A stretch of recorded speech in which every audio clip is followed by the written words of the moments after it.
Question आता है एक थ्योरेटिकल वे में और एक प्रैक्टिकल वे में। आपका क्वेश्चन है, बड़ा फेमस सा क्वेश्चन है, बहुत बार पूछा जाता है, एक दूसरे से बच्चे भी काफी पूछते हैं और ये आता भी बहुत कम बच्चों को है। ये है आपका थ्योरेटिकल, जिसमें ना आपको एपी कोई दी हुई है, न कोई सीरीज, न ए की वैल्यू न डी की वैल्यू, एन टाइम्स किसका, ये कंफ्यूजिंग है थोड़ा सा। पहले प्रैक्टिकल वे में इस क्वेश्चन को हम करने की कोशिश करेंगे। यहां हमें मिला है 7 times of 7th term is 16 times the 16th term of an AP, then find 23rd term.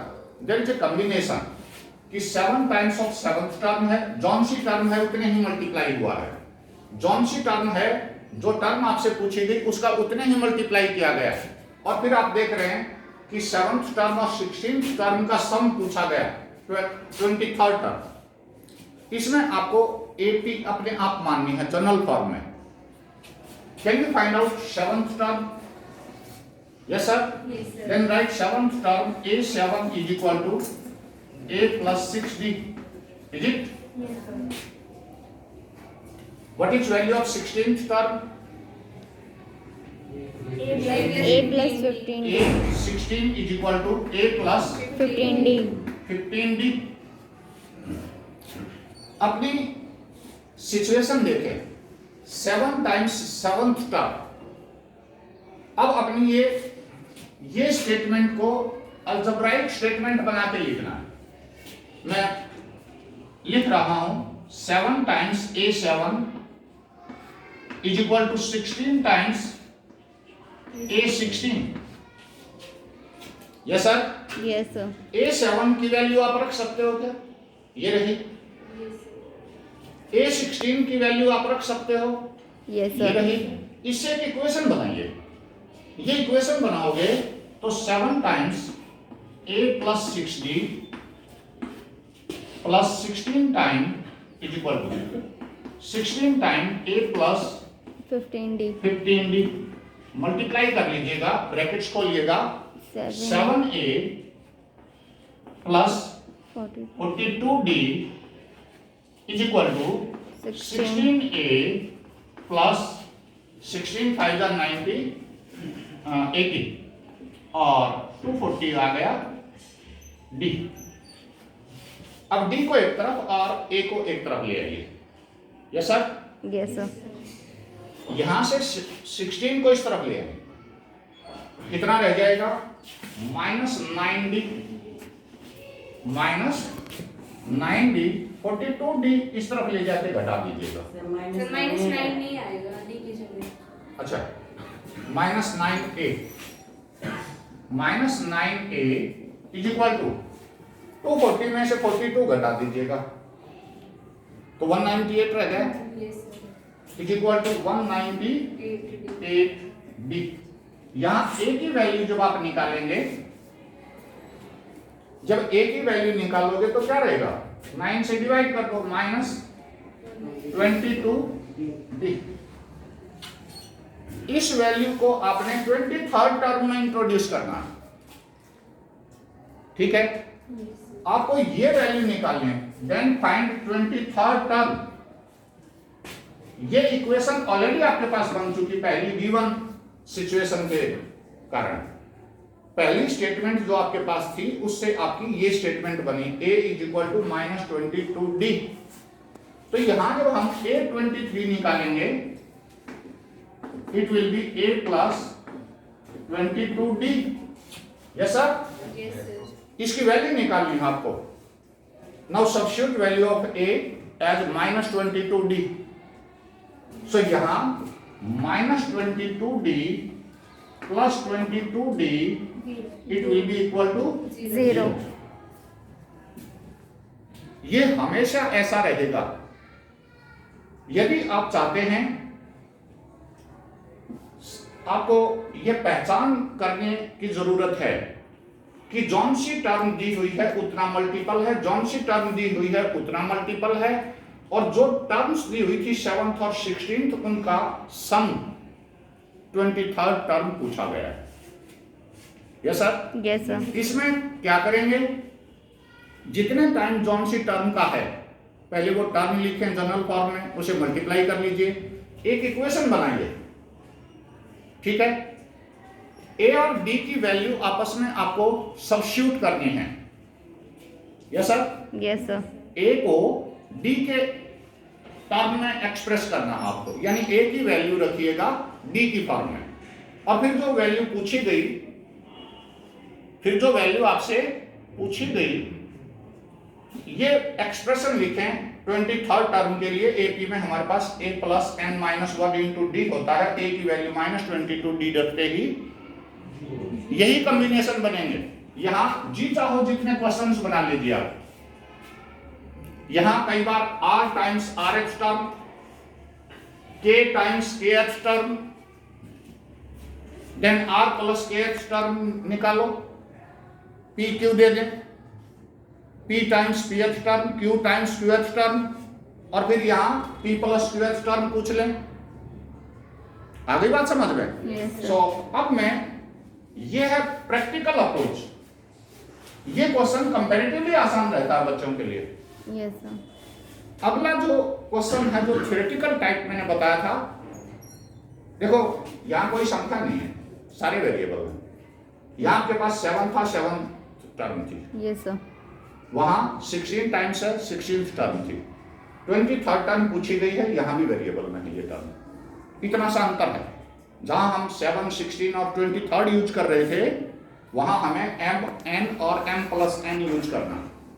इतना सा अंतर है इसमें, और हमारा काम सेम रहेगा, एग्जैक्ट कोई अंतर नहीं, सिर्फ वेरिएबल से घबराने की जरूरत नहीं है। मैं ये क्वेश्चन आपके लिए करवा दूं फटाफट। जब थ्योरेटिकल फॉर्म में कोई बच्चा इसको सक्सेसफुली कर जाता है, मूल मंत्र है क्या? मूल मंत्र है ए की वैल्यू डी की फॉर्म में रखिएगा और दूसरी इक्वेशन में उसे सब्स्टिट्यूट कर दीजिएगा, ठीक है। Yes sir. m times mth term, let AP is equal to, आप चाहें तो लिख दें, अदरवाइज कोई जरूरत नहीं, a plus d, a plus 2d and so on. Then what will be your mth term? mth term को हम एक्सप्रेस करेंगे am। फिफ्थ टर्म को हम a5 लिख देते हैं, तो am is equal to a plus m minus 1 into d. Yes sir, no sir? Yes sir. मैं इसे मल्टीप्लाई कर देता हूं ताकि आपको परेशानी ना रहे। a plus m into d minus d. अब हम निकाल रहे हैं nth टर्म। nth टर्म और mth टर्म हमने पहले निकाली। n की जगह an रखोगे तो a plus n minus 1 into d, जब इसे सिंप्लीफाई करोगे तो a plus n d minus d. अब आपको वो चीज यूज करनी है, m times nth term is equal to n times nth term. So m times mth term is a plus m d minus d. आप चाहो तो एक स्टेप में और बढ़ा देता हूं इसे अच्छा समझने के लिए। m times nth term is equal to n times nth term. In brackets की वैल्यू है आपके पास, ये रही। इन वैल्यूज को आपने सब्स्टिट्यूट करना, कर पाओगे? Yes sir. So m times a plus m into d minus d is equal to n into, शाबाश, a plus n d a minus plus n d minus d, a plus n d minus d. D. Multiply करिएगा, am plus m square d minus m d. an, a और n को an इस तरह ना लिखें, ये next term हो जाएगी। इसे a मल्टीप्लाई बाई n लिखें। Yes sir? Yes sir. नहीं तो थोड़ा सा यदि आप थोड़ा सा गलत लिखेंगे तो इसका मीनिंग अलग हो जाएगा। a into n plus n square d minus n into d. आपको करना क्या है, ए की टर्म इस तरफ और डी की टर्म इस तरफ। ये जाए यस ले सर। आते हैं। मैं थोड़ा सा स्पेस क्रिएट कर लूं, पहले इसे यहीं कर लेता हूं। ए एम, ए की वैल्यू उधर से ले आए minus a n, a into n is equal to शाबाश एम स्क्वायर डी, उधर जाके माइनस हो जाएगा। Minus so m square d minus m square d minus n d minus n d plus m d plus m d. अब मैं थोड़ा सा space create करना चाहूंगा बेटे, मैं ऊपर से इरेज कर देता हूं इसे थोड़ा सा, क्योंकि मेरा रिलेशन थोड़ा सा लंबा चल रहा है। ये आगे देखें, ए कॉमन लेंगे, ए आप कॉमन ले रहे हैं, you will get M minus n। D यहां आप डी कॉमन ले रहे हैं, it will be n square minus m m square. Square minus n d common n square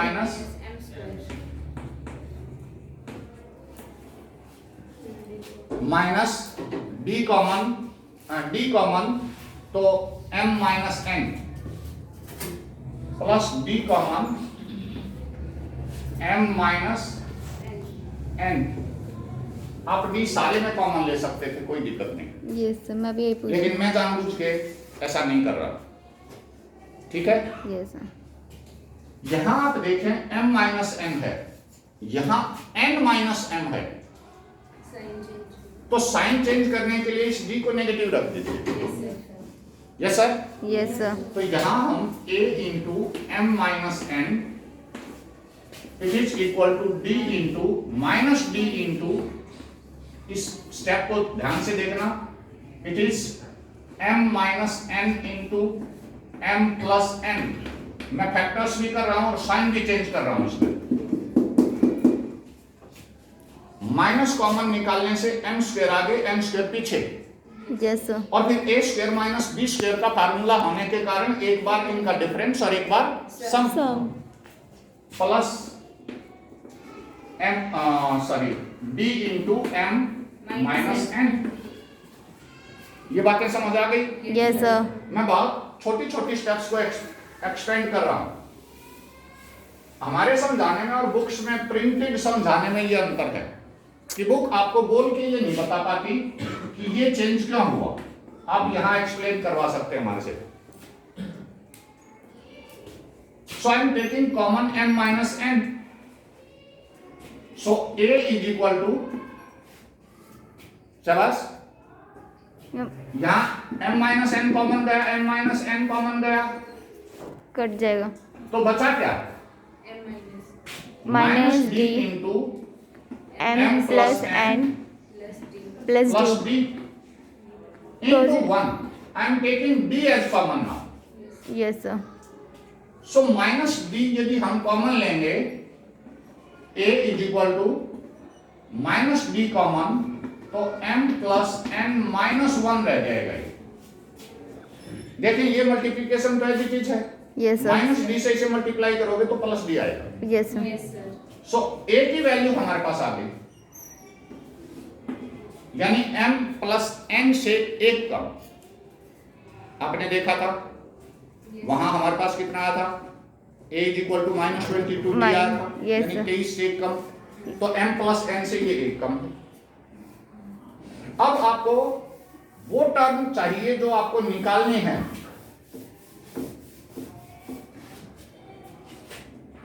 term आपको चाहिए a m plus n। Yes sir? Yes sir. तो इसमें से एक कम करके डी लेते थे आप, yes yes sir. Yes sir तो हमारे पास ये होती first term a plus plus m plus n minus 1 into d. क्या आप a की वैल्यू रख सकते हैं? यस सर यदि हमने यहाँ a की वैल्यू सब्स्टिट्यूट की तो minus d into m m plus plus n minus 1 plus plus m plus n minus 1 into D. once again it is positive और and this is negative and answer you is will get zero. So ये दो questions आप मैंने बताया, एक theoretical और एक practical.